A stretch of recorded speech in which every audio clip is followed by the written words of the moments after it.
बिस्मिल्लाहिर्रहमानिर्रहीम। नाज़रीन, आप लोगों को बड़ी खबर से आगाह करता चलूँ कि तहरीक लब्बैक पाकिस्तान ने बाकायदा तौर पर लॉन्ग मार्च का ऐलान कर दिया है और ये लॉन्ग मार्च जुमे को होने जा रहा है।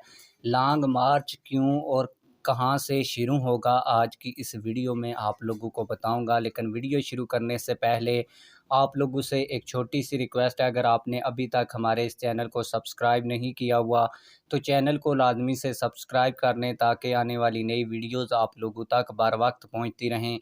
आप लोगों को बताता चलूँ कि सरगोदा की सरजमीन के ऊपर किसी शख्स ने रात के वक्त चौक में हजूर सल्लल्लाहु अलैहि वसल्लम के गुस्ताखाना हाके बनाए और उन हाकों को रात के वक्त पर चौक पर लटका दिया, जिसके बाद तहरीक लब्बैक पाकिस्तान की जानब से वहाँ पर भरपूर एहतजाज किया गया।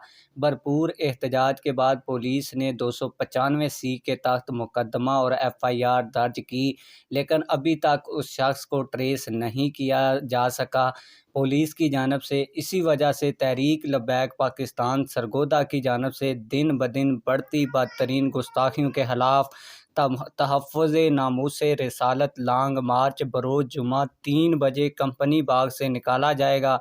तहरीक लब्बैक पाकिस्तान के तमाम कारकुनान और अहले इस्लाम को इस नामूसे रिसालत सल्लल्लाहु अलैहि वसल्लम के मार्च में शामिल होने के लिए मदऊ किया गया है। आप लोग इस हवाले से क्या कहते हैं, कमेंट सेक्शन में हमें अपनी राय से ज़रूर आगाह कीजिएगा। मिलते हैं किसी और वीडियो में। अल्लाह हाफ़िज़।